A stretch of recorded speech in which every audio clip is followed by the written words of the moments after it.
Bonjour Élise. Bonjour Loli. Je suis avec vous aujourd'hui pour parler de votre pâtisserie ambulante. Pour celles et ceux qui ne connaissent pas, qu'est-ce que c'est une pâtisserie ambulante ? Eh bien, c'est une pâtisserie, on va dire, basique que vous pouvez retrouver près de chez vous. Sauf que, au lieu que vous vous déplacez jusqu'à votre pâtisserie fixe, c'est moi qui me déplace au plus proche de vous sur différents marchés du Havre. Quel type de pâtisserie vous réalisez ? Je fais des pâtisseries françaises classiques, mais généralement je peux les revisiter en alliant les pâtisseries aussi canadiennes, américaines, anglaises, et en fonction de mes envies. J'ai cru comprendre également que vous aviez fait une toute nouvelle carte. Il y a quoi de nouveau sur celle-ci ? Je change donc mes cartes de pâtisserie en fonction des saisons, puisque je travaille avec les producteurs locaux, donc je favorise à fond le circuit court. Et donc là, pour cette saison, je travaille la rhubarbe, les fraises, les framboises, voilà, et en fonction aussi de ce que les producteurs me proposent. Donc vous vous approvisionnez auprès de producteurs normands ou havrais ? Oui, j'essaie de favoriser les havrais. Je travaille aussi avec les producteurs de chacun de mes marchés, donc que ça soit Sainte-Cécile, Sanvic ou les Halles centrales.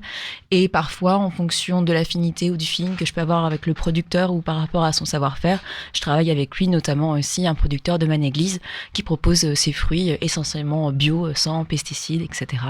Donc oui, je préfère travailler aussi avec des producteurs qui savent très bien parler de leur savoir-faire. J'ai vu également que vous faisiez des recettes pour les personnes peut-être intolérantes au gluten ou allergiques à certains produits. Du coup, il y a quoi comme différentes pâtisseries qui permettent à ces personnes-là de pouvoir en manger comme tout le monde ? Oui, c'est vrai que dès que je me suis lancée, c'était en décembre dernier et je faisais pas forcément attention aux allergènes. Et beaucoup de personnes sont venues à moi en m'expliquant que soit il y avait des personnes qui étaient intolérants au gluten, intolérants au lactose, allergies aux œufs, même des personnes qui sont diabétiques ou qui souhaitent limiter le sucre. Donc là, pour cette nouvelle carte, j'ai fait en sorte qu'il y ait au moins une pâtisserie sans œufs, une pâtisserie sans gluten, une pâtisserie sans lactose. Et puis, quoi d'autre ? Et puis, oui, pour les personnes qui sont diabétiques, je me suis alliée avec une diététicienne sur le Havre pour qu'on voit ensemble la parfaite recette qui pourrait correspondre à ces personnes-là qui souhaitent vraiment connaître leur taux de glucides, de lipides, de protéines, etc. Vous avez donc dit que vous avez lancé votre pâtisserie ambulante en décembre dernier. Comment ça vous est venu, cette idée de créer ça ? Je voulais, de base, ça fait déjà 5 ans que je suis sur le projet, ouvrir mon salon de thé. Et puis en fait, la Covid a débarqué et il fallait absolument que j'adapte mon projet, étant donné que les marchés devenaient dans le lexique essentiel. Pour moi, c'était important finalement d'être sûr, si je me lance, de pouvoir continuer à travailler malgré que la Covid puisse réapparaître. Donc j'ai adapté mon projet comme ça. Et puis en plus de ça, étant donné que c'était une reconversion professionnelle, je me sentais pas forcément légitime de me lancer en tant que pâtissière. Donc je me suis dit que ça me permettait aussi de me tester et que aussi les Havrais ou en tout cas les personnes qui viennent à ma rencontre puissent aussi juger mon savoir-faire. Donc avant, vous ne travailliez pas du tout dans ce domaine-là ? Non, avant j'étais dans la communication et mon dernier emploi c'était de créer des entreprises pour des personnes en situation de handicap. Et donc est-ce que vous avez un petit peu toujours été attiré par ce domaine-là de la pâtisserie ou vous en faisiez avant chez vous ? J'en ai fait avant, je dirais pas que c'est depuis mon enfance, mais c'est dès que j'ai pris mon indépendance que j'ai commencé à créer des pâtisseries. Mais finalement ma passion c'est la création et je me suis bien retrouvée dans ce corps de métier. C'est quoi les pâtisseries qui rencontrent le plus de succès ? Là en ce moment c'est le bâton de rhubarbe, c'est une pâte sucrée avec de la poudre d'amande. Il y a une crème noisette en fond de tarte qui cuit en même temps que la tarte, un confit de rhubarbe avec son jus de rhubarbe et les rhubarbes qui sont confites par-dessus. Voilà, ça part très très vite. Et la pavlova c'est très bien aussi pour les personnes qui sont intolérantes au gluten puisqu'il y en a pas.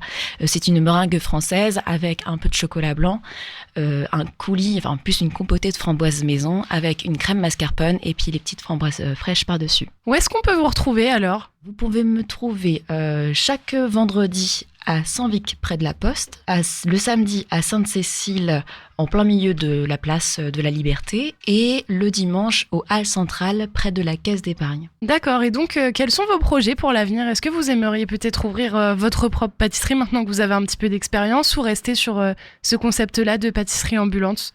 Eh bien, au départ, je me posais la question et finalement, les marchés, ça me plaît vraiment. L'ambiance et les personnes là-bas sont vraiment top. Donc, même les commerçants. Donc, non, j'ai bien envie de rester sur les marchés. Par contre, là, je suis en train de rechercher un local sur le Havre, pas forcément au centre-ville, pour agrandir mon laboratoire et faire un atelier, montrer finalement toute la production avec des pâtissiers à mes côtés. Donc, je suis en recrutement et je recherche aussi une ou un alternant qui pourra être à mes côté dès la rentrée prochaine. Mais l'idée, c'est de continuer les marchés, en effet. Est-ce que vous avez un site internet ou des réseaux sociaux sur lesquels on peut vous retrouver ? Pour le moment, pas de site internet, mais oui, vous pouvez me retrouver sur Facebook ou sur Instagram en tapant Ginette, ou si vous ne trouvez pas, Ginette Pâtisserie Ambulante. Et ça vient d'où d'ailleurs, ce nom-là, Ginette ? Ginette, c'est parce que j'ai passé mon CAP pâtisserie à Rouen et donc j'ai vécu 3 ans et j'avais ma voisine de palier, Ginette, qui mangeait toutes mes pâtisseries et elle a toujours été là pour m'encourager pour que je me lance enfin dans ce projet. Donc c'est vrai que quand je me suis dit, bon allez, c'est bon, je me lance et qu'il fallait que je renseigne le nom de mon entreprise, ça m'a semblé très logique que ça soit son petit prénom, c'était mon petit clin d'œil pour elle. Comme ça, elle sera toujours à mes côtés. D'accord, et enfin pour terminer, si vous deviez vous décrire comme un gâteau, lequel ce serait ? Oh, alors là, pas du tout, parce qu'avec mes cheveux frisés, je sais pas du tout quel gâteau pourrait ressembler. Je sais pas encore, mais je réfléchis et je vous répondrai plus tard. Super, et bien merci beaucoup. Merci à vous.